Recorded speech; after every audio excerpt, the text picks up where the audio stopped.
when we talk about wearing a mask, I say to my friends, who may think I'm a conspiracy theorist, I said, your government just made it illegal to breathe the air. That's scary. In the summer of 2020, bureaucrats worked in lockstep with the media to convince the public that the general use of surgical and cloth face coverings were effective at stopping the spread of infectious diseases. Face masks became a perceived requirement through fraudulent color of law mandates. People started wearing face masks when outdoors on hot summer days, driving alone in their car, and even during intimacy with their spouse.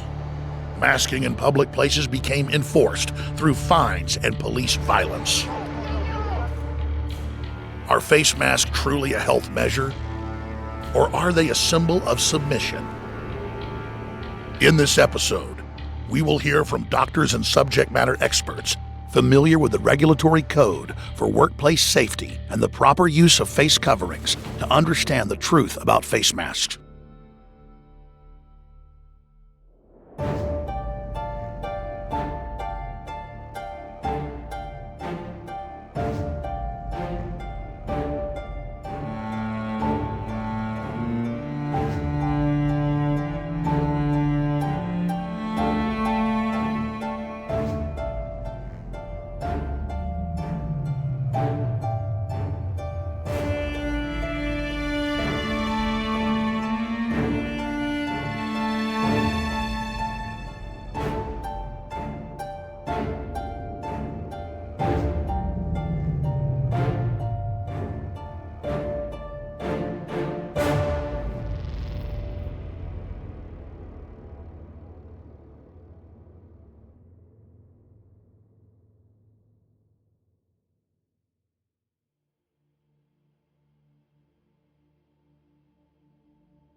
And I think, one of the important things that we're emphasizing right now is our insistence now on wearing masks.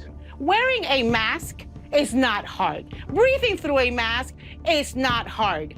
You could literally kill someone because you didn't want to wear a mask. I mean, how cruel and irresponsible would that be? I am placing the entire state of Utah under a mask mandate. You need to be wearing a mask when you're around anyone who is not from your household. It's no longer voluntary, it's mandatory. No shoes, no shirt, no mask, no service. All customers in retail facilities must wear a mask. In grocery stores, must wear a mask. In most forward-facing businesses, must wear a mask. If you are indoors, must wear a mask, and outside, must wear a mask. There's no medical exception that applies or that allows you to insist on coming into a facility, a store and the like, without a mask, or insist on remaining in a store or facility without a mask. We have been communicating with law enforcement agencies as well, and they stand ready to assist if there's any trouble enforcing this face covering requirement.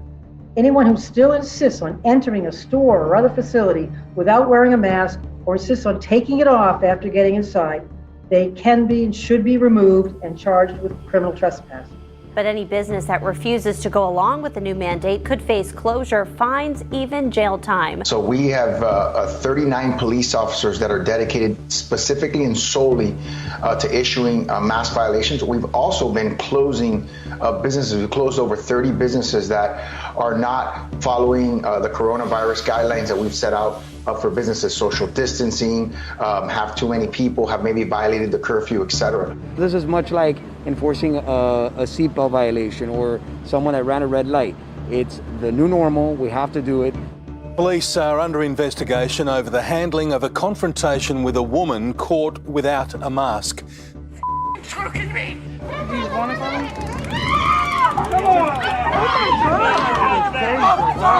Tase somebody over a mask. This all happening in front of the woman's child. Police say the woman was told she could not ride the train because she was not wearing a face mask covering correctly. Get out!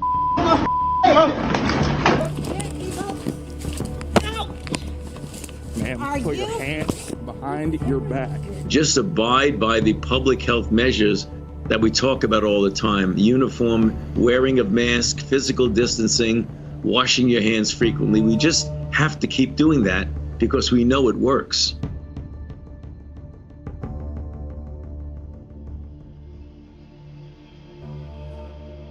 From when this whole thing first started back in March and April of 2020, it just blew my mind how quickly and how readily the entire world just rolled over and put on a mask.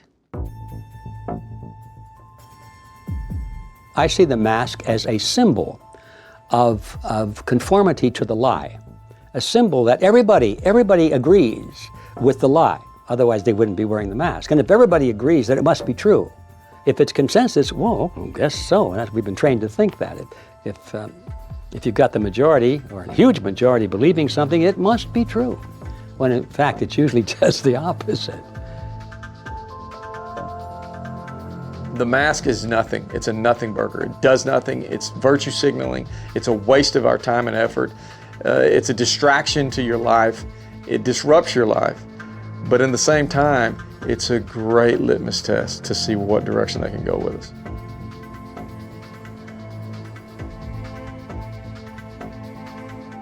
Masks don't control viruses, they control you. That's what this is about.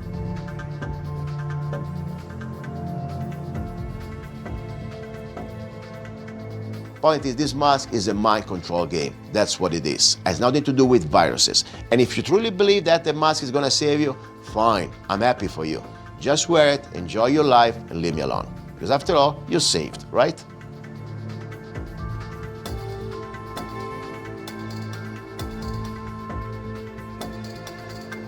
I've never worn a mask. I will not wear a mask. You couldn't pay me $1 billion to wear a mask, and here's why. I know as soon as I put that mask on, a little piece of me is gonna die. Now, not everybody can do what I do. You know, some people have to do it because their work's telling them to do that, or some people think that I have to fly on this airplane, or I have to ride in this Uber, or I have to go to this restaurant. And that's why we have the mask, is because not enough people said no. Without a true health crisis, the social engineers and behavioral scientists knew that a ploy was needed to make their invisible pandemic seem like a reality. Months of propaganda drove people to embrace face masks, weaving them into the very fabric of society. Masks became a powerful visual reminder for everyone, a way for all to publicly participate in the hysteria, and further condition the public for mindless obedience. The medical establishment has long known that surgical and cloth masks essentially offer no protection from viruses. So what is the real science of face coverings? One of the first videos to be incredibly censored, I brought my 12-year-old son into my studio on live television, and we bought a CO2 monitor. And I put that CO2 monitor up underneath his mask, and I had him wear all the different masks that we use, whether it was a surgical mask or an N95, or we even tested a shield and a bandana.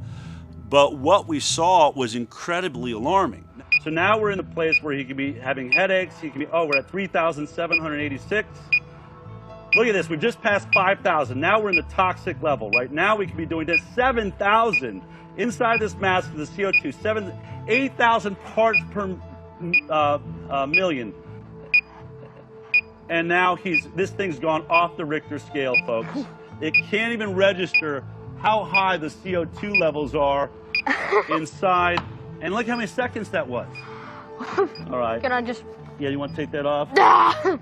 Now, CO2 is what OSHA monitors. That's our government agency that travels around making sure that the air people breathe in their offices or in their manufacturing plants is healthy. They all have CO2 monitors on the wall so that if the CO2 level gets too high, like a canary in the coal mine, luckily we have one of these monitors, we have people rush out of the room until they fix the problem. The body of science around this world shows that masks do not work, and in fact tend to cut oxygen, raise CO2 levels. I've even brought in OSHA experts on my show that said that's exactly the study we did, and we know that's true. We know it denies you oxygen. OSHA's stance on respiratory protection, whether it's masks, whether it's surgical masks, whether it's N95s or true respirators, as far as a CAPR, airline supplied respirators, PAPR, whatever it might be, OSHA has what's called a respiratory protection program. And this standard was written in 1979 in response to the fact that many employees and contractors were wearing their own homemade masks or their own face coverings because they were being exposed to paint fumes or dusts or whatever hazard it might be in their working environment that was a nuisance to them or an irritant to their respiratory linings. And so they were just wearing their own homemade whatever, right? So what we found is that by allowing people to work in their own homemade respiratory protection, we were actually causing a greater hazard. We were causing people to work with reduced oxygen intake, reduced carbon dioxide output, and in addition, we were really finding that we were stressing the cardiopulmonary systems of these employees. Because when you cover the mouth and nose and you exert physical energy during your work or during your task, whatever it might be, you're really stressing the cardiopulmonary system because you change the way that you breathe.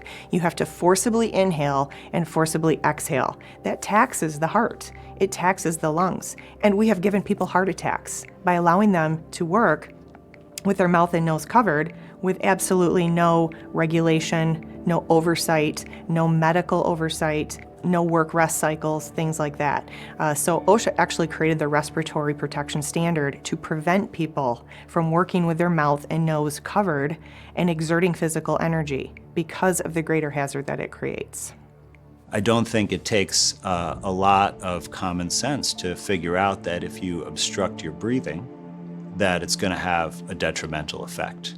For example, there was a court case in Germany where I believe it was bank employees were required to wear masks for the whole shift, like 8 hours a day.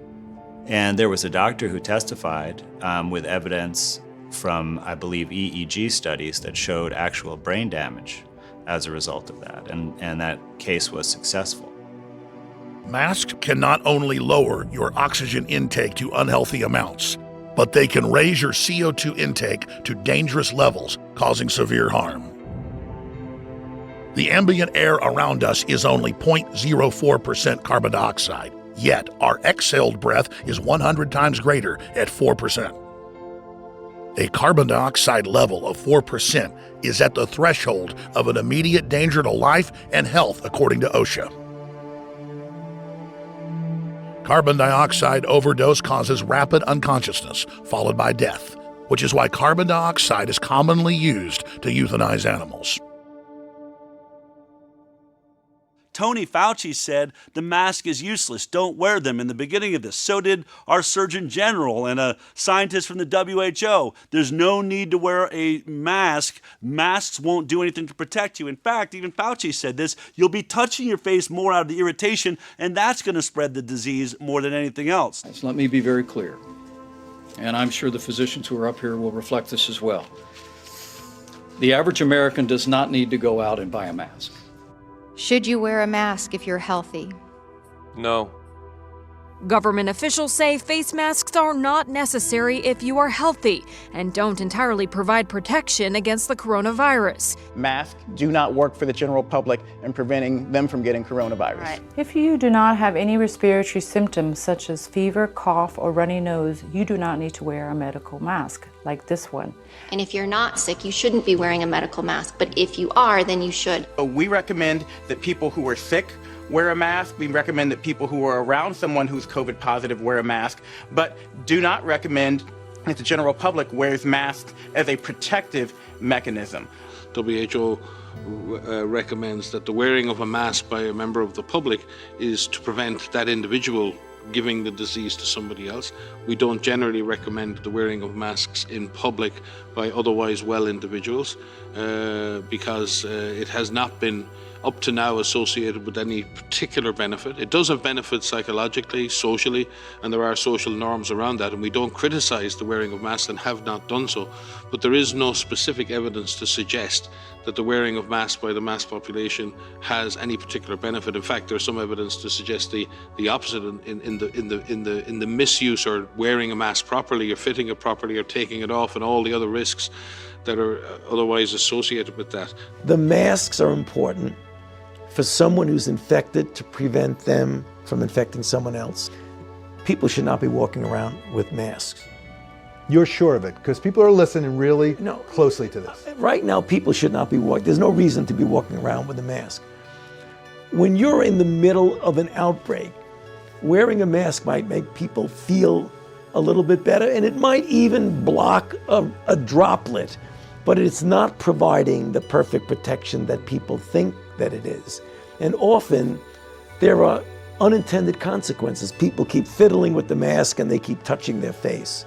All of this is known to be true, yet we accept watching Tony Fauci saying no mask is necessary. Oh, one mask for a whole year. See no drop or decline in the amount of infections across this country and deaths. And now he's saying 2 masks. One mask at least, but if you want to really be sure, get a tighter fit with the second mask. So wait a minute, are you a double masker, Dr. Fauci? It looked like you are. President-elect Joe Biden does it. Mitt Romney double masked during the Capitol insurrection. Tom Cruise also double masked. The new White House press secretary wore the same just today, and doctors say they're onto something. Doubling up may be one of the safest ways to stop the spread, as many Americans desperately wait for their shot at the COVID vaccine. Now, Virginia Tech researchers found that doubling up these cloth masks increases the efficacy from 50 to 75%. A 3-layer mask could block up to 90% of the particles. So if you have a physical covering with one layer, you put another layer on, it just makes common sense that it likely would be more effective. And that's the reason why you see people either double masking or doing a version of an N95. It's like the definition of insanity is doing the same thing over and over but expecting different results, right? So if one mask doesn't work, maybe 2 will work. Maybe if 2 doesn't work, maybe we should wear 3. This is ridiculous.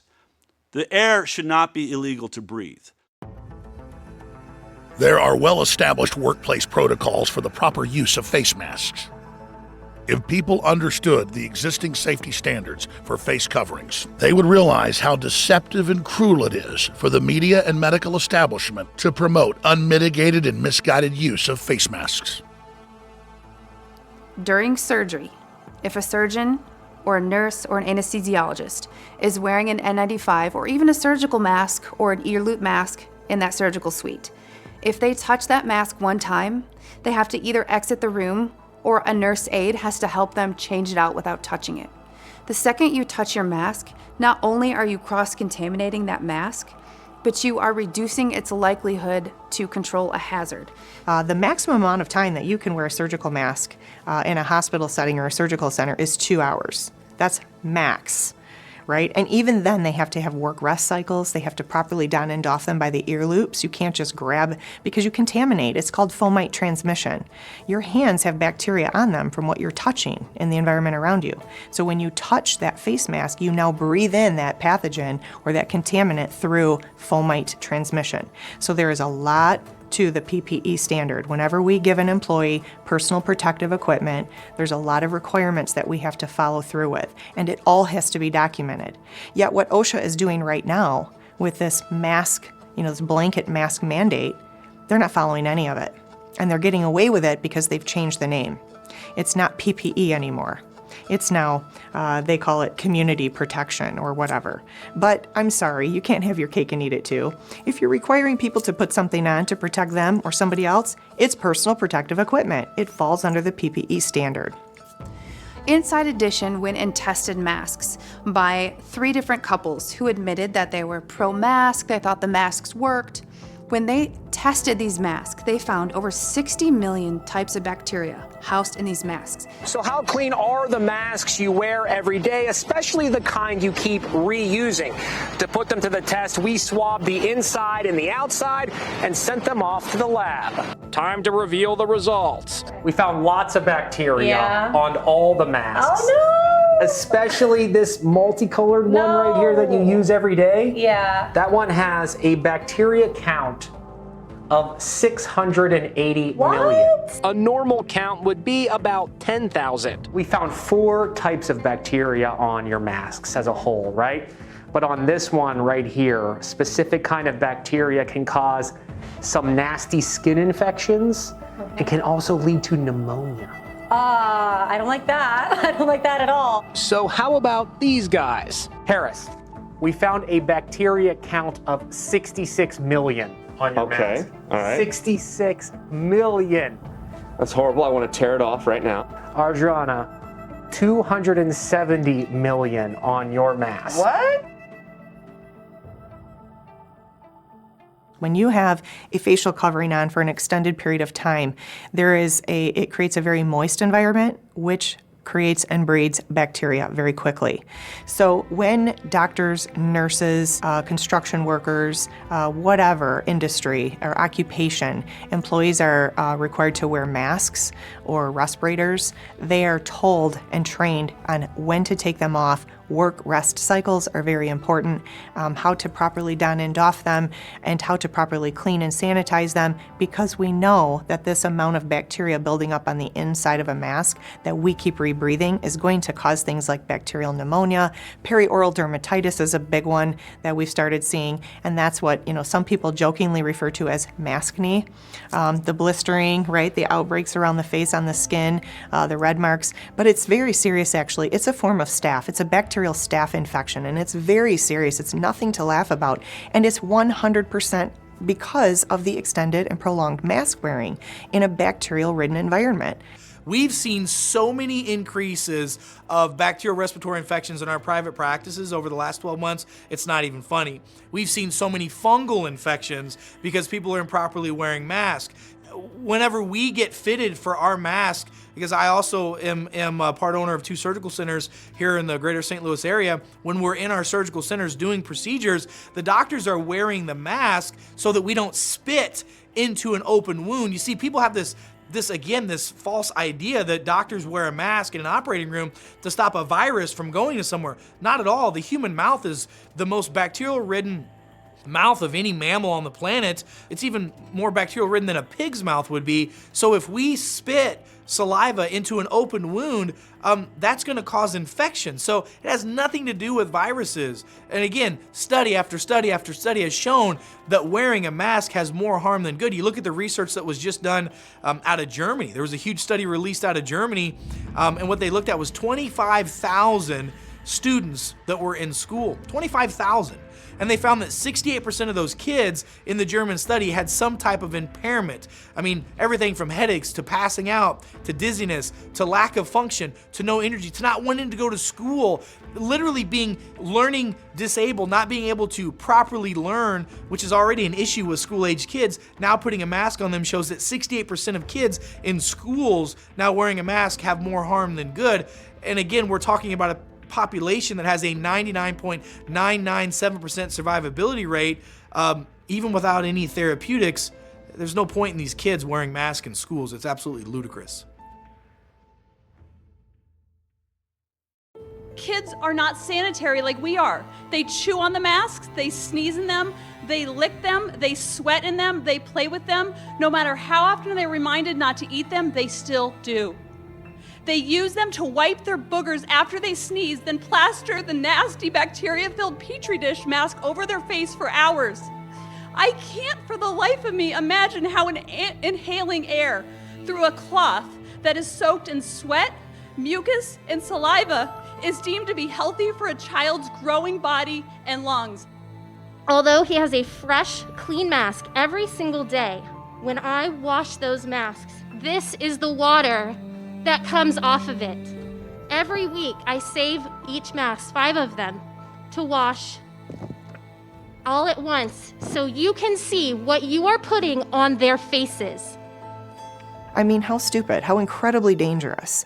And yet, we're just all, doing it as if it's the thing to do. In addition, we're causing a lot of perioral dental issues in the mouth. Dentists are reporting a very high level of bacterial disorders, diseases, bacterial infections because of prolonged mask wearing. And that doesn't even get into the bad breath. It doesn't take very long wearing a mask and you have very bad breath. Well, what is that? It's bacteria. But when we can't exhale properly and we can't get that out, right, to be diluted in the air and the environment around us. That's a problem. We're trapping it in and we're rebreathing it, which causes the bacterial infections to just skyrocket. From a scientific standpoint, I can tell you that prior to 2020, none of the literature supported wearing a mask, especially for non-symptomatic people. There was no evidence that wearing a mask stopped the transmission of small particle airborne viruses. Particularly this SARS-CoV-2 virus, which is incredibly small. The size of this particular virus is approximately 0.1 micron, which is roughly 1/1000th of the average human hair. You know, I've seen the videos when someone sucks on a vape pen and blows out through their mask. It's everywhere. Or even better, a guy did a video recently standing in the freezing cold, probably Wisconsin or Minnesota, and said 2 masks, really, here's 1 mask, steam everywhere coming out of his mouth. Here's a 2 mask, 3 masks, all the different masks, steam everywhere. Here's a cloth mask on the N95.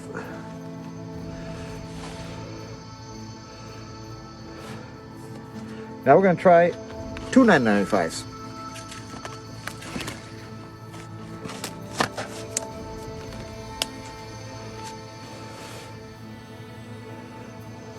This is 15 N95s against coronavirus's transport.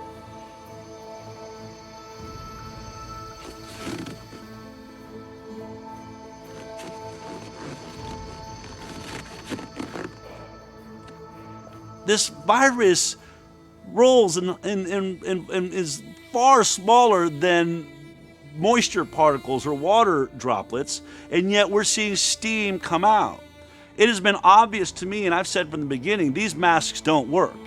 During the H1N1 outbreak and the SARS outbreak, studies were done. You can look at the BMJ Open studies and multiple RCT studies with metadata analysis that showed cloth masks can filter close to 0% when controlling health hazards associated with airborne infectious diseases. The best mask we have, outside of a level 4 containment suit, the best mask we have, which we used to call a tuberculosis mask because that's what it was really designed for, are N95 medical masks. And they screen particles down to 0.3 microns. Not all particles, but 95% of them. Even they, when tested, don't screen these small particle viruses. And when they've really done sophisticated tests, like in the Environmental Services Department at the University of Maryland, they looked at putting people in these hermetically sealed containers with these N95 masks, and they showed that when you cough or sneeze, the small virus particles, the ones that are infectious, go through the mask. So here we are wearing masks on our face that, according to science, protect droplets, as in if droplets come towards your face, it's going to protect the water from hitting your mouth. It's going to protect the blood, say, from hitting your face, or whatever it is, or the sneeze, or the cough. But masks still allow the particles, because the COVID particles are smaller than the particles on your mask, and they can still travel through, say, that homemade face mask or that paper face mask that you have. And people are still catching COVID regardless of the fact they're wearing the mask. In fact, the CDC put out a report, and on this report, it showed that 85% of people who caught COVID-19 were wearing a mask. 85%. There is no evidence, and there's definitely no peer-reviewed, double-blind controlled study that shows that wearing a mask stops the prevention or slows the progression of any respiratory viruses. Multiple studies have been done on healthcare settings as well as on non-healthcare settings on, for example, the flu, showing that there's no statistical data that proves that wearing a mask prevents any type of viral spread. If we look at the report that was just released on March 12th of 2021 by the CDC and Health and Human Services, they did an exhaustive study and they looked at the counties in the states in here in the United States of America that had severe restrictions for mask wearing, ordinances and or recommendations that were imposed and followed at a high percentage. And what they found is that those states and those counties that had a high percentage use of mask, they actually showed that there was a benefit of wearing a mask. And they actually showed that the percentage was, in their minds, significantly responsible for reducing the risk of spread of SARS-CoV-2 and coronavirus. And the data showed that it was 0.5% to 1% successful. By the way, this is an observational study, which that means within the margin of error, it's statistically proven that there's zero. And let me say this again, zero data that supports that wearing a mask stops the spread of COVID-19 or SARS-CoV-2. Even the federal government now finally says that to be the case. There was a recent study that came out in October of 2020. It's the Danish mask study. It was published in the Annals of Internal Medicine, which that is like one of the top 2 or 3 internal medicine journals in the world. And they looked at 6,000 people. 3,000 wore masks all the time, 3,000 didn't wear masks ever. And they actually followed them for a period of about 6 months. It's a very, very solid, statistically significant study. At the end of that 6-month period, they analyzed the rates of coronavirus and spread, and they found that during that 6-month period, masks were 0% effective at stopping coronavirus spread. In other words, there was no statistically significant difference in coronavirus transmission or uptake during that period between the two groups. Masks did not work at all. And that was the largest study that's been done to this time. So that's a valid scientific study that should have been all over the news, and nobody covered it.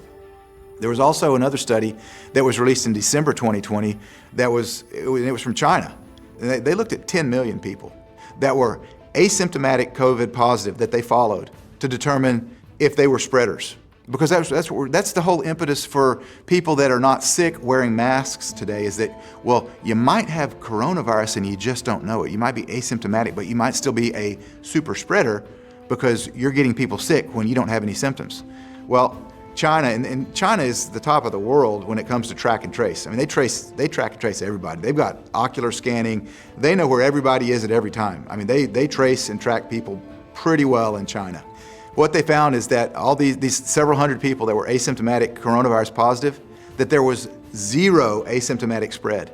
In other words, if someone did not have symptoms of coronavirus, if they weren't coughing and hacking and a fever and all the different symptoms of coronavirus, if they were asymptomatic, even if they were COVID positive, there was never asymptomatic spread. So there goes the whole impetus for people wearing masks that are healthy, because that's what we're told. Wear a mask because you might be sick and you might spread it even though you don't have symptoms. Malarkey. That's pure poppycock. It's hogwash. It's a lie. The China study showed there is no asymptomatic spread of coronavirus. So there goes the 2 main reasons for wearing masks. We are often asked why we're not wearing masks. People think that there should be masks worn at all times. It may be what you are recommended in your country, but in terms of WHO's guidance, as long as you can stay 1 meter apart, which we took care that we are 1 meter or more apart, then you don't need to wear a mask, especially as well, we're in a space that has good ventilation. From the data we have, it still seems to be rare that an asymptomatic person actually transmits onward to a secondary individual. But the one thing historically people need to realize, that even if there is some asymptomatic transmission, in all the history of respiratory-borne viruses of any type, asymptomatic transmission has never been the driver of outbreaks. The driver of outbreaks is always a symptomatic person. Even if there's a rare asymptomatic person that might transmit, an epidemic is not driven by asymptomatic carriers. Could you imagine a year ago walking into a bank with your face covered? Could you imagine even going into the grocery store? Do you think they would let you in? Do you think they would be following you in the aisles to make sure that you weren't going to be shoplifting? Could you imagine going up to a gas station and going inside the little mini mart to pay for your gas with a bandana on? How far do you think that would get you? Could you imagine as a teacher showing up to school with a shield that looks like a space alien? Those things are offensive to us because it interferes with normal human interaction. When you're talking about the amount of influence that the government has applied to the society through using COVID, we don't even look at the most simple insanity that goes on in front of us. We don't even balk at the idea that the government wants the establishment where you eat supper to put a mask on you to walk from the door to your table, seat you within 3 feet of another table, and you can take your mask off because, COVID's not going to get you as long as you're eating and at your table. But, it could jump on you between the door and the table. Anybody who just arrived, who hadn't been bathed in this education system we have, and bathed in this unspeaking loyalty and in response to government controls, if you just walked up and looked at it, the insanity would be palpable. The stupidity that we do every day, that we put ourselves through every day, because it makes us feel good, because it's for the collective. That the government says we should do this, and we should. Well, they said that wearing basically a sock over my face is going to protect me. Well, no, it won't. Well, the government says so. Well, there's studies out there that say not. Well, I've never seen it. Well, if you did see it, would it change your mind? Nope. They just do it because it makes them feel good.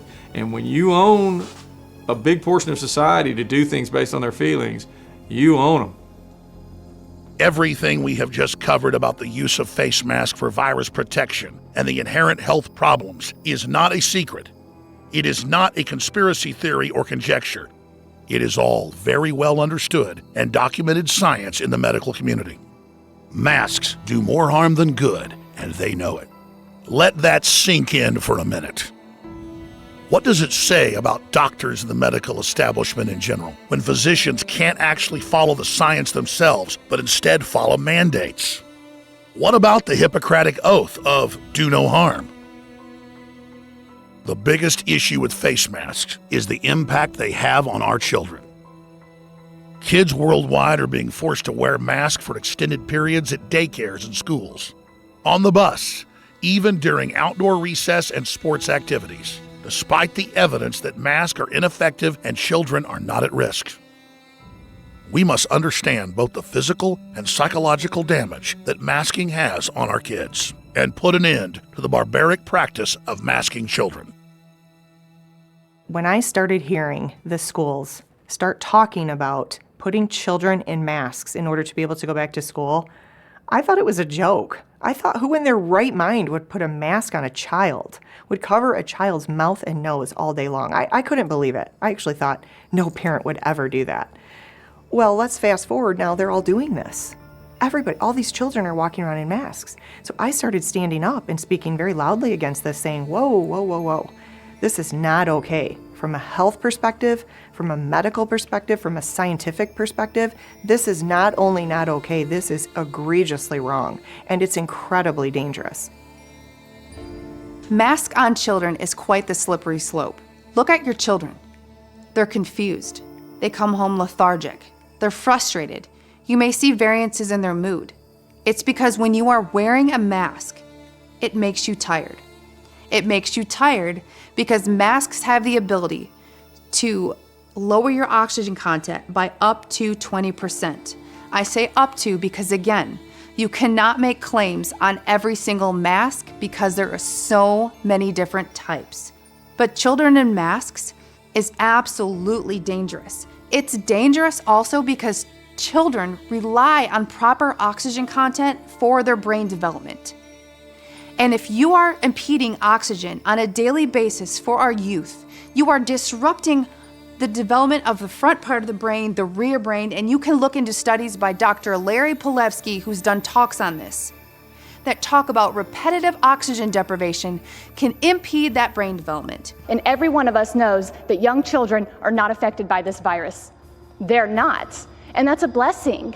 But as the adults, what have we done with that blessing? We've shoved it to the side and we've said, we don't care. You're still gonna wear a mask on your face every day, 5 and 6-year-olds. You still can't play together on the playground like normal children, 7 and 8-year-olds. We don't care. We're still going to force you to carry a burden that was never yours to carry. Shame on us. And I know what I'm gonna be met with. But Ms. Taylor, the CDC, we did not vote for people at the CDC. We did elect leaders who do create policy. We elected the 5 of you. We chose you to make difficult decisions for our children. We chose you to make decisions that would be in our children's best interest, and forcing 5, 6, 7, 8, and 9-year-old little children to cover their noses and their mouths where they breathe for 7 hours a day, every day for the last 9 months for a virus that you know doesn't affect them. That is not in their best interest, and this has to stop. Defend our children.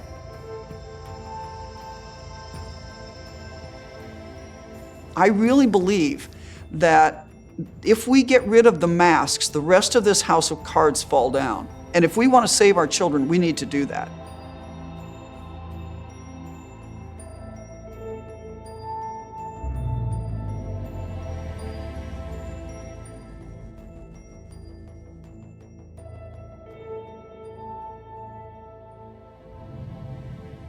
My conclusion, after looking at this for a long time and listening to the arguments for these masks, I've determined that if you're a medical doctor or a scientist that's spouting using these masks, you're either being played or you're being paid.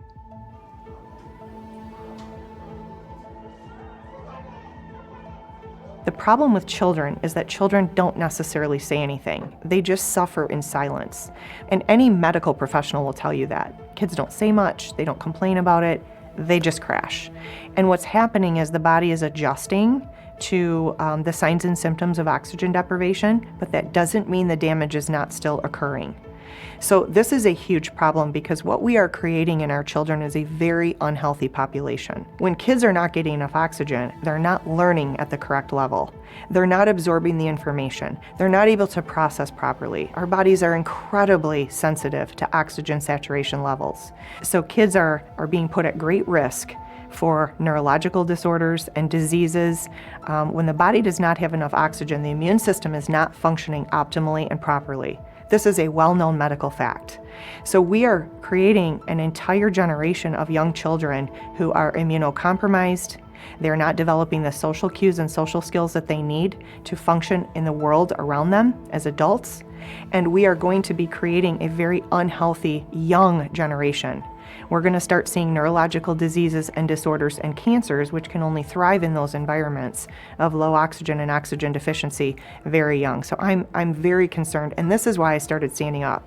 This is why I got involved as an activist in the first place, because I was so concerned about our children.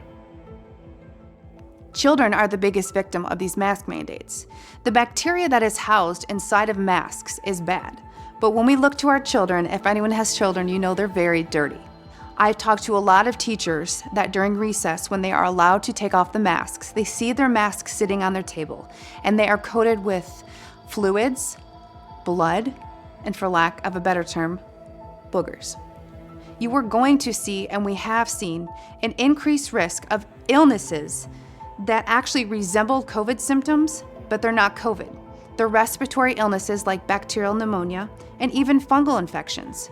So in the attempt to try to protect people from this respiratory illness, we are causing other respiratory illnesses. We've had schools that have outbreaks of strep throat. We've had people that have had unexplained illnesses that actually mimic fungal infections. And people are negligent. Some doctors are negligent in diagnosing what the root cause is here.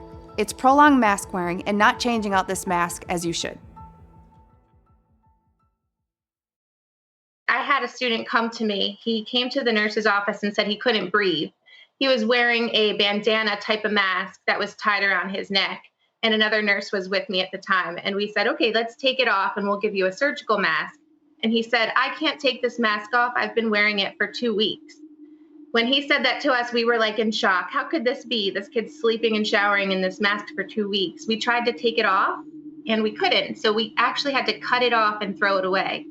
That's just one story of lots of stories of kids wearing them incorrectly. And so I decided to make a stand. I let my supervisor know about my concerns, and they weren't appreciated. You said there's an enormous increase of complaints of headaches, stomach aches, all related to the masks. Kids are saying they have shortness of breath. You also point out that one kid came up, threw up in the mask, said, I'm not sick, it's from the mask.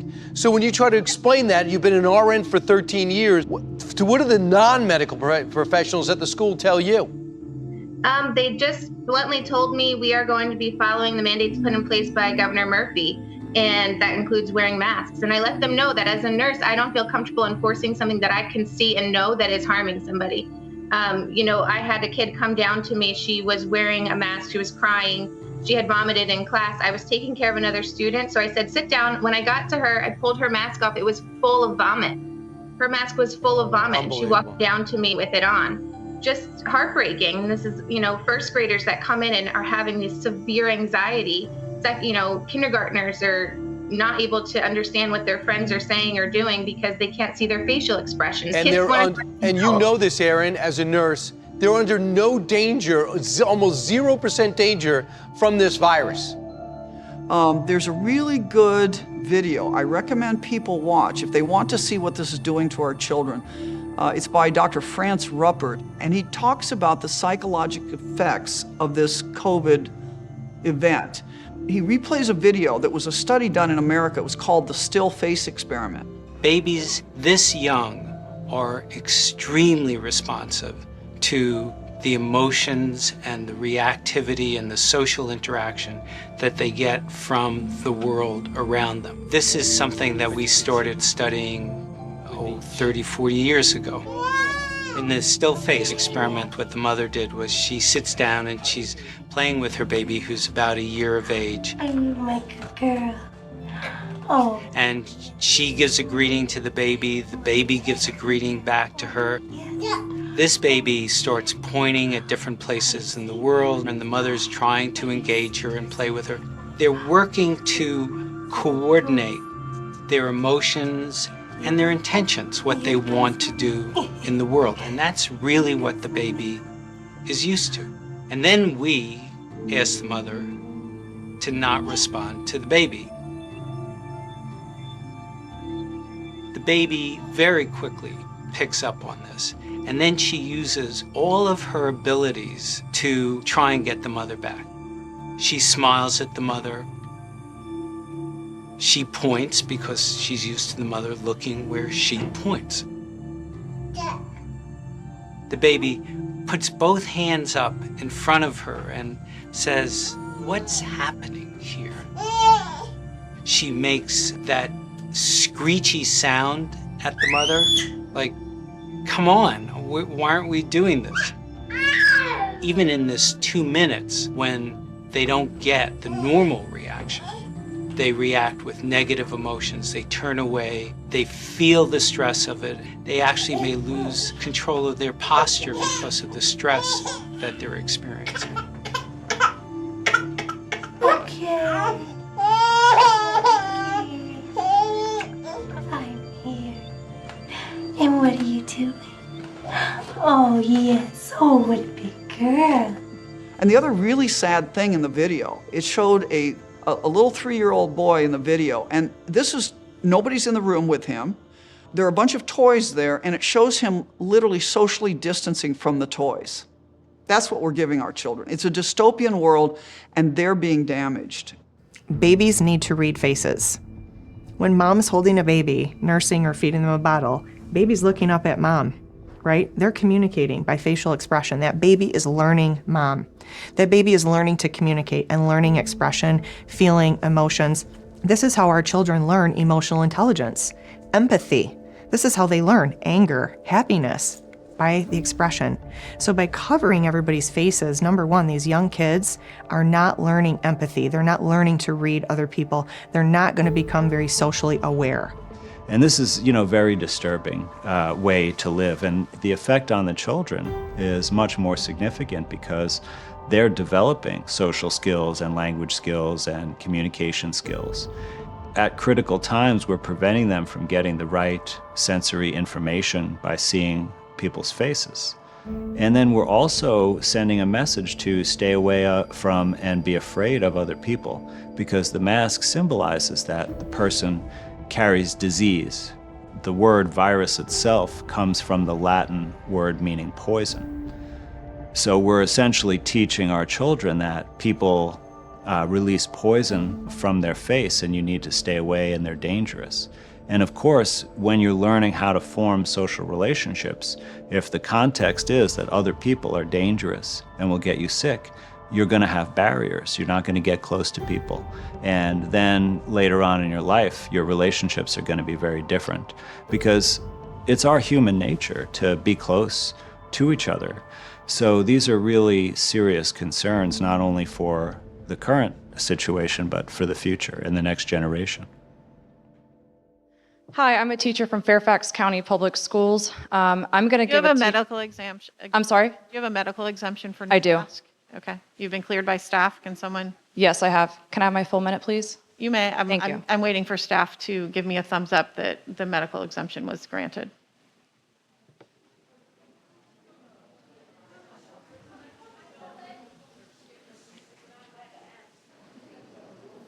You know, it's actually embarrassing that you have to ask me that question in front of hundreds of people here. That's discrimination against HIPAA.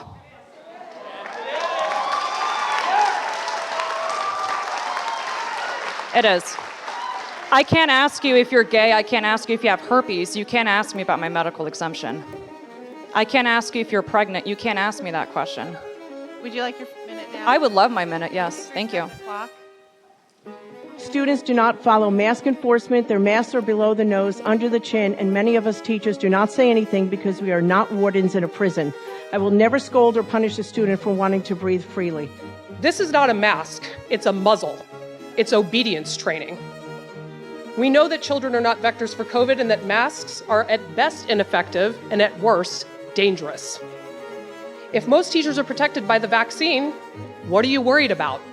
Unmask our children. You say you consulted with health experts. Which health experts exactly? Because there are health experts on both ends of this argument, yet you only listen to one side, the side that feeds your narrative. It is very easy to make decisions when you're in an echo chamber and don't have much opposition.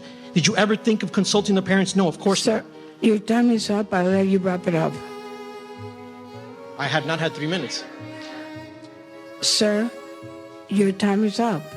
I hate masks. I hate social distancing. I hate distant learning. I hate constantly being told what to do. I hate teachers say when this is the new normal. And I hate being treated like a little germ no one can touch.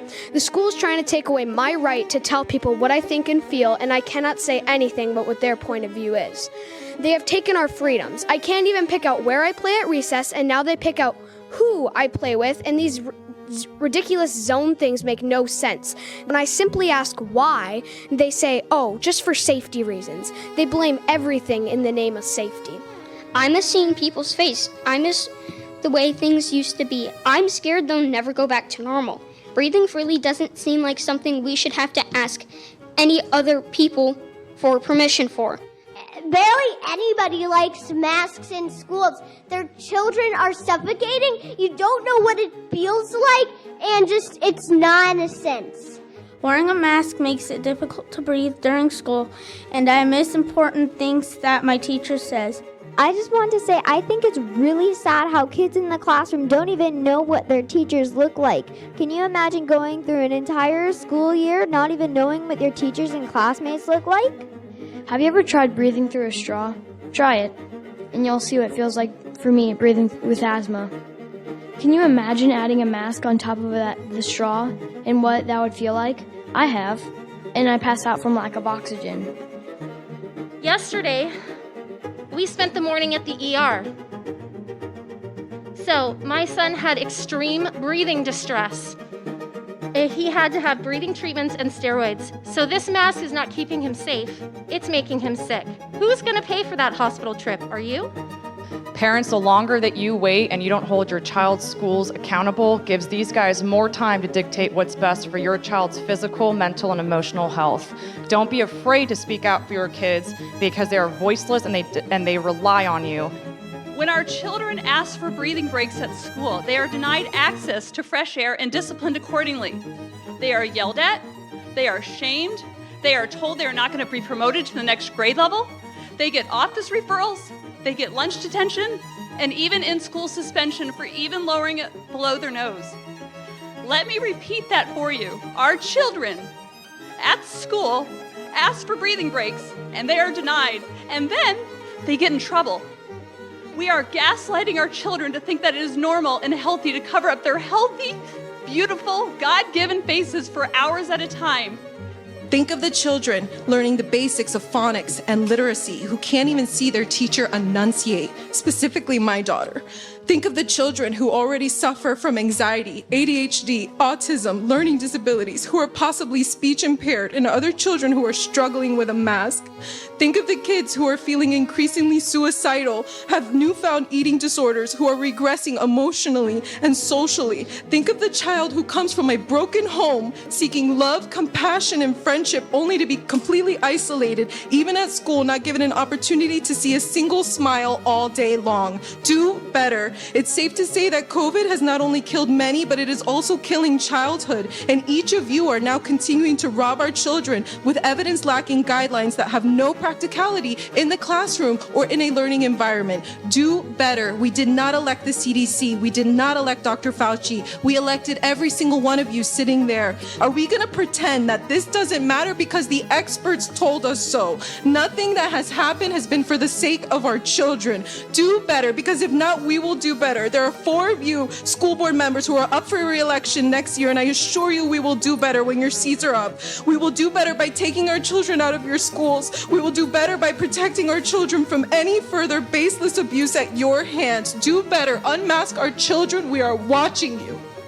What you are doing to our kids is abuse. What you are doing to our kids is psychological warfare that will haunt them, not just for this last year, not for this year, but for the rest of their lives. Breathing is bad.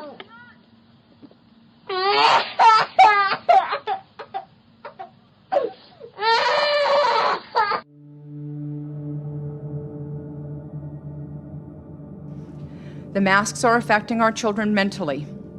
My longtime friend of 30 years, her 14-year-old son, Lakevius, was a bright young man who had always done very well in school and had lots of friends.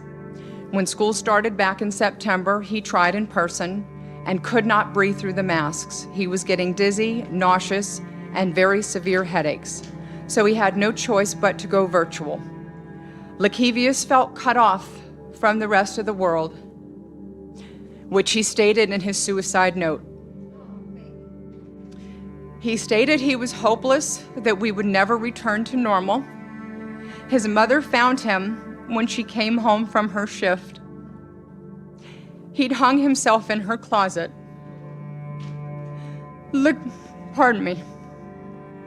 Lakevius was 14 years old, with his whole life ahead of him. Masks need to be optional, period. Many are worried the isolation that has come with the pandemic is having a big impact on mental health. The next health crisis triggered by COVID-19 may actually be a wave of suicides. Suicide rates are at the highest since World War II. Like 41 days ago, my young 12-year-old boy, 3 days before his 13th birthday, took his life. 911, tell me exactly what happened. Son hung himself. Give him CPR. Stop breathing. Count with me, sir. 1, 2, 3, 4. Keep doing them, sir, okay? 1, 2, 3, 4. 1, 2, 3, 4. 1. My 8-year-old daughter came down the stairs and said Hayden hung himself. And I ran upstairs. I tried. I don't want nobody ever feels to see what I saw and to feel this pain. One of the things about schools that I think puts it in perspective is that more children have died from suicide than from COVID. We're seeing, sadly, far greater suicides now than we are deaths from COVID. We're seeing far greater deaths from drug overdose that are above excess than what we had as background than we are seeing deaths from COVID. So this is why I keep coming back for the overall social being of the individuals. In September, one report found that more than half of the kids surveyed had thoughts of suicide or self-harm. In fact, 11 to 17-year-olds have been more likely than any other age group to experience symptoms of anxiety and depression during the pandemic. The second leading cause of death in the United States for 10 to 14-year-olds is suicide. The second leading cause of death of 15 to 24-year-olds is suicide. 25 to 34-year-olds is suicide. When Dylan Buckner's parents woke up on January 7th, little did they know that it would be the last day they would see their promising 18-year-old star athlete and straight A student. Jo took her own life in her own home last week. Her mother says she struggled during the coronavirus pandemic and having to stay home. Kennedy Nida was just 16 years old when she took her life this year. Spencer Smith took his own life because of the isolation he felt learning from home. This weekend, more tragedy as 2 students from Oakdale High took their lives. On September 21st, London Sophia Bruns died by suicide. He's loved by so many that it's hard to believe he was this depressed and he did this. Spencer Smith left a note for his parents, writing about feeling locked in the house and growing apart from his friends. Then he took his own life. Do you think the pandemic played a role in this? Absolutely. The isolation. On March 19th, just a day before they planned to leave for vacation, their world instead changed forever. Kennedy took her own life. I don't want another family to have to experience this hurt and this loss that we have. We lost another one in my small town. We lost 4 in the town adjacent, 4 teens. One kid hung himself from the goalposts of the football stadium. And so there's probably a total of 6 around my town. My West Point buddy, unfortunately, passed away through a self-harm method just last week. This is a tragedy. And the stigma around suicide, I know it can be taboo. I know people don't want to talk about it because they don't know what to say. But what I've been screaming from as loud as I can is that conversations matter. We have to talk about it. What we've done in the past hasn't worked. It's time to try something different. And I implore every American, every parent out there, if you're working on your patio outside, grab your son, your daughter, take them to Home Depot. Take your kid on a walk. Conversations matter, and we're in a heightened state of anxiety. It has to be asked, what is more dangerous at the moment? Is it the coronavirus, or is it this mental health deterioration that's been going on now? If you or someone you know is having suicidal thoughts, help is out there. The National Suicide Prevention Lifeline call center is open 24/7, and that number is 1-800-273-8255. Remember, I said, put your arms out. If you're touching, you're too close. You're going to be touching, so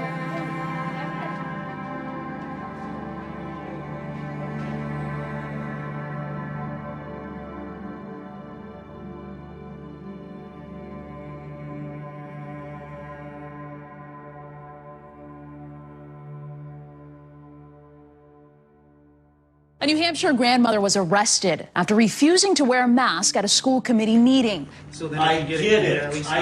You're gonna have to drag me out. What? This is outrageous. A mom dragged out of the Volusia County School Board meeting for not wearing a mask. So my daughter is not going to go to this school district. And also, I'm going to encourage other parents, and I'll do whatever I have to do to help them pull their kids out of the school district.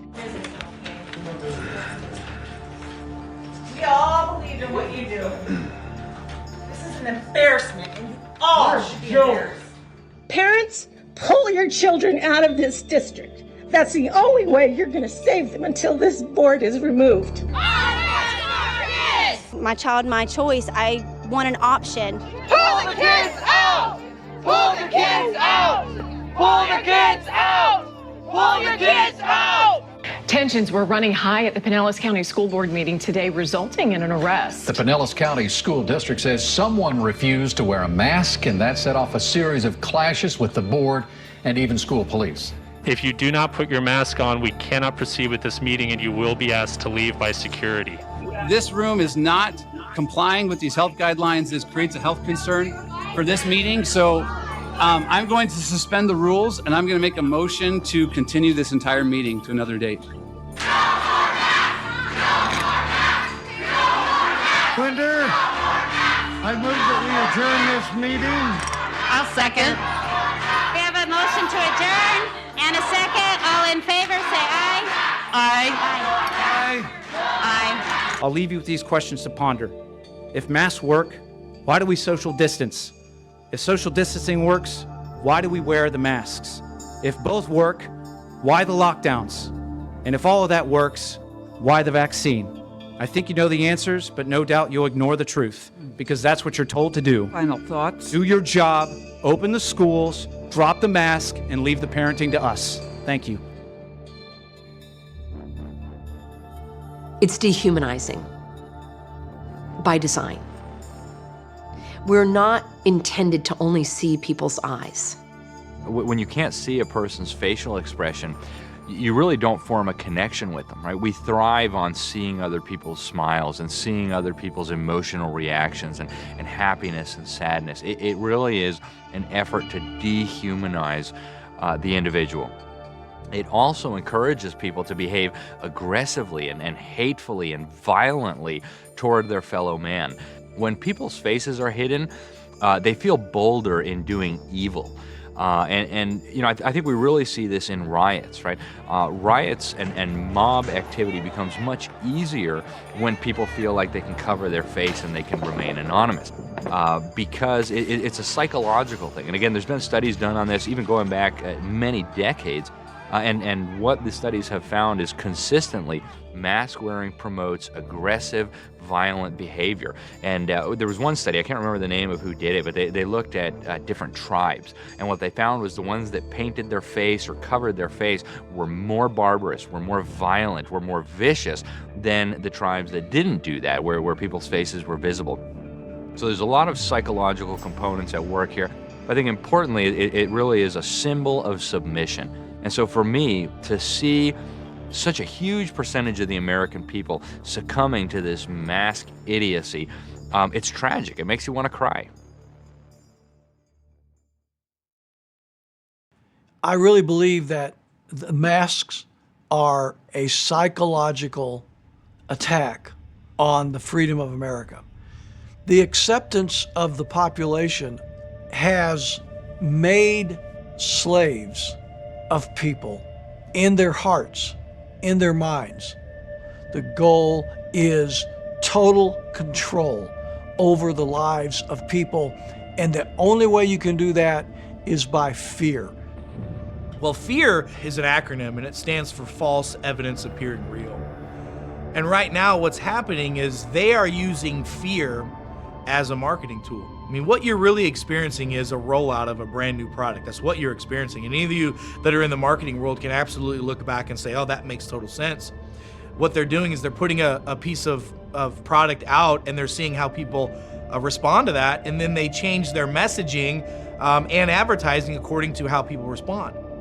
And I'm going to quote Edmund Burke here. I mean, this is in the 1700s, and he said this about fear, quote, "No passion so effectively robs the mind of all its powers of acting and reasoning." So when you scare people enough, their capacity for reason and their capacity to act in their own best interest is severely curtailed.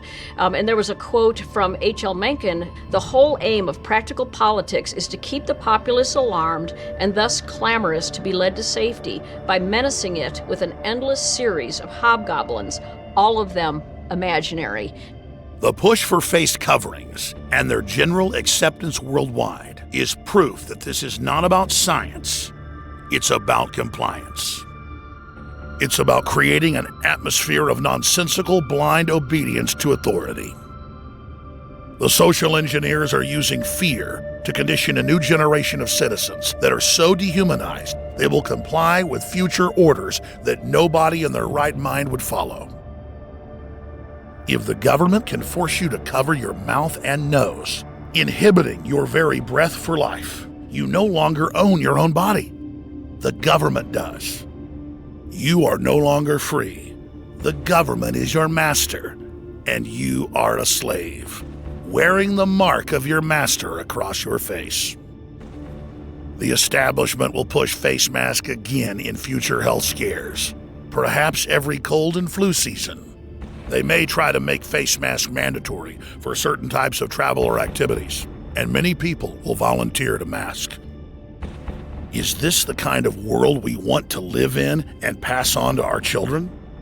Where nonsensical behaviors and garments are held up as virtuous, and conformity to the group is required.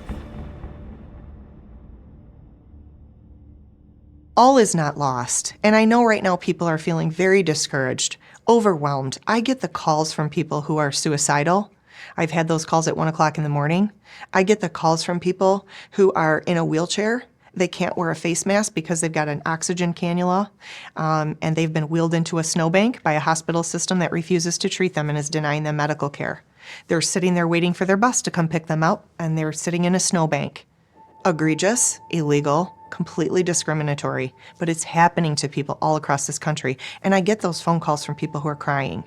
And they just feel this sense of despair, of hopelessness. And so I really want to just leave people with this sentiment and the understanding that all is not lost. There's still hope. As long as there is breath in us, there is hope. We know, if we have a biblical worldview, what the last chapter is, right? We know who wins this war. And I would just encourage people, as long as we can still get together and we can fight, we need to. So if we stand up and we organize, which is what we are doing, we can end this and we can take it back. So start small. Just go to your local grocery store and don't put on a mask. And I know that might be scary for some people, so start small. Just don't put your mask on. Just walk in and smile and keep on walking. If you're going to get your groceries, you know where you're going. Don't stop and have a conversation with someone about a mask. Just tell them, no, thank you. I'm sorry, but I don't wear one because of health reasons, and keep going, right? It's not a lie. I don't wear one for health reasons because I know how unhealthy it is. But I've never been tackled, and those little victories will make you feel so big. It will make you feel so good. I get those emails too because I teach people how to go about your business, how to live your life without submitting to tyranny and without submitting to these mandates. And I get people call me and send me messages all the time. Oh my gosh, it worked. I feel so good. I had a lady in Costco the other day. My son and I were there, and she came up to us and she said, or sorry, not Costco. They're horrible. Sam's Club.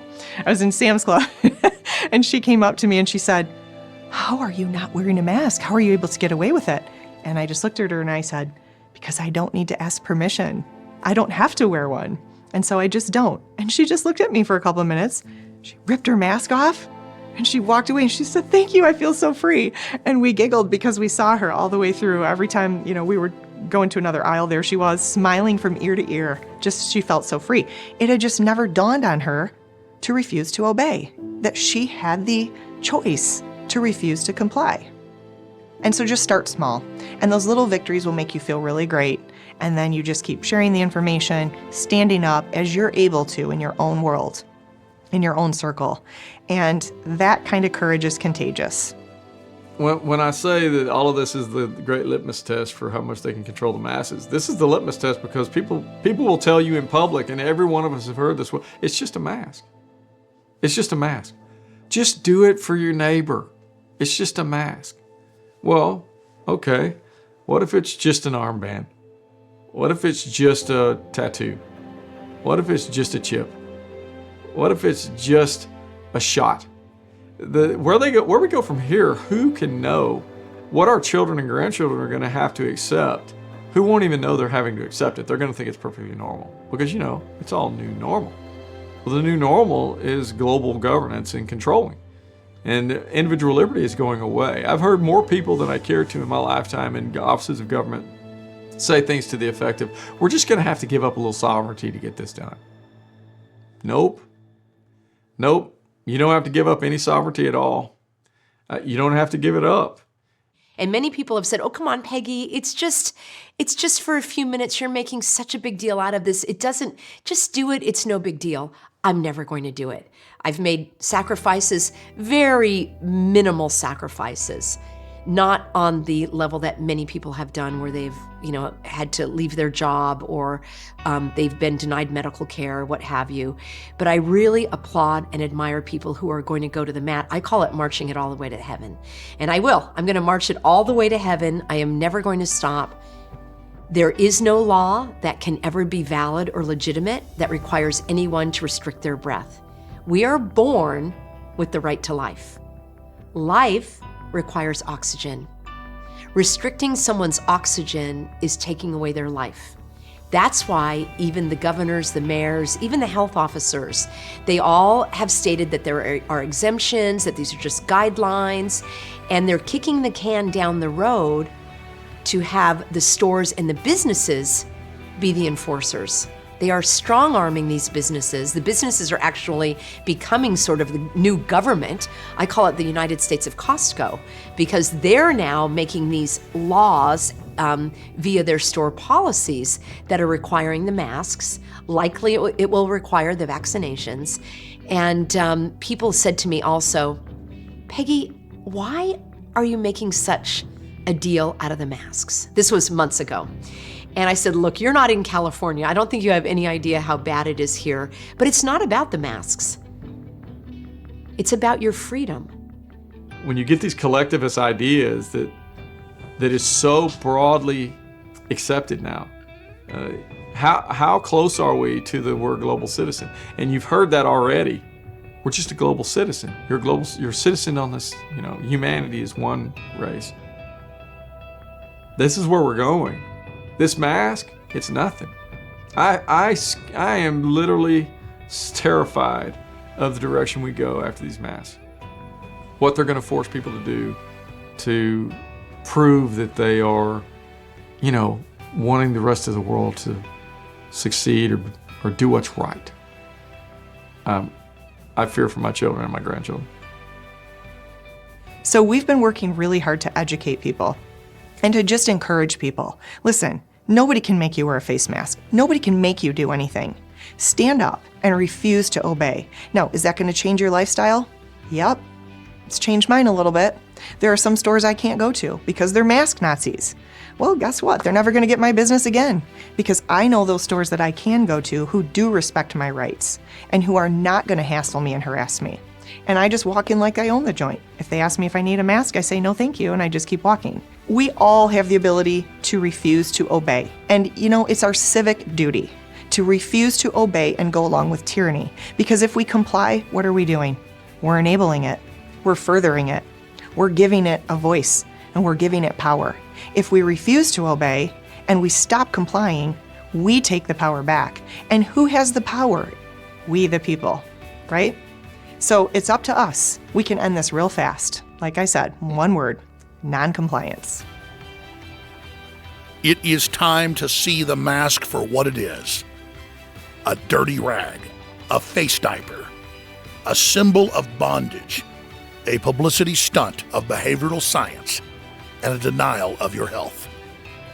Having free access to breathe the air should not be up for debate. The health, well-being, and sanity of our children depend on it. We must lead by example. Courage is contagious. Refuse the mask, stop living in fear, and be a human again. Please join us in the next episode as we look into the science and deception surrounding the so-called miracle vaccines.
The things we've talked about in this video are very important. There's no doubt about it. But the truth is, what's so much more important than anything that we've talked about in these videos is your eternal soul.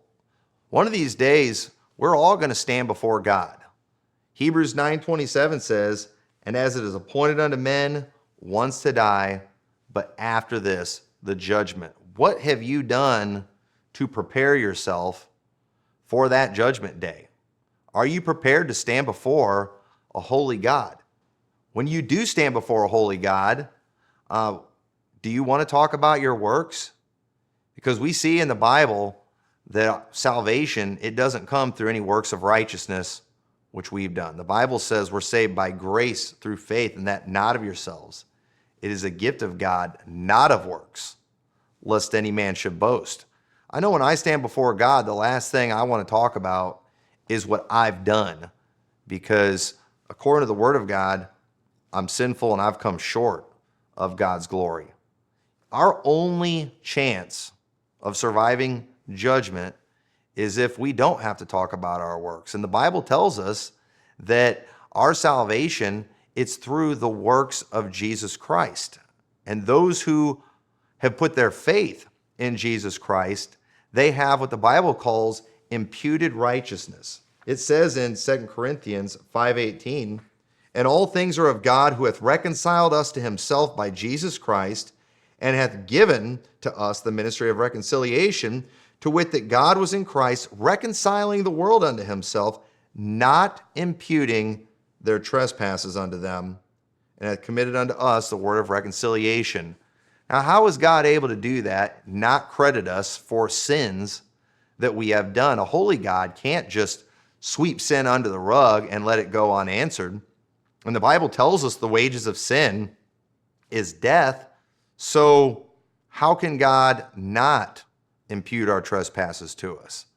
Well, that's because he imputed our trespasses to Jesus Christ. The Bible says that he who knew no sin became sin for us, that we might be made the righteousness of God in him. That's why Jesus came to this earth and went to the cross, so he could take our place. And that's exactly what he did when he died that horrible, that cruel death. God was imputing our trespasses to him. All those things that we've done that we should be held accountable for, the things that we should have to die and go to hell for, Jesus Christ did that for us. That's already been done by him. And so the Bible tells us that those who are of faith, we can now receive that imputed righteousness. It says in Romans 4:5, "But to him that worketh not, but believeth on him that justifieth the ungodly." That's me. The Bible says his faith is counted for righteousness. Even as David also describeth the blessedness of the man unto whom God imputeth righteousness without works. So not only are our sins not imputed or credited to us, but the righteousness of Christ is credited to us. So when I stand before God on Judgment Day, I'm actually going to stand there as clean and as innocent as Jesus Christ. I'm going to be judged according to what he did and not according to what I did. And all I had to do to receive that standing is to just believe what God has told us about his son, how he came to this earth and he died in our place and he was buried and he rose again. I've put my faith and trust in that instead of my works and my religious performance. And according to the Bible, when I stand before God one of these days, I will stand there as righteous as Jesus Christ. Folks, that's a miracle, but that's also our only hope, because in this flesh, you better believe I've messed everything up. I have contributed to the sin that is in the world. And if you're out there listening to this video and you've been trusting in your goodness and your religious performance to get you to heaven, you need to repent of that, and you need to 100% put all your faith and trust in what Jesus Christ has already done for you. And if you'll do that, you will receive that righteousness that can only come through faith in Jesus Christ. So thank you so much for watching this video. I hope it was a help and a blessing to you. God bless.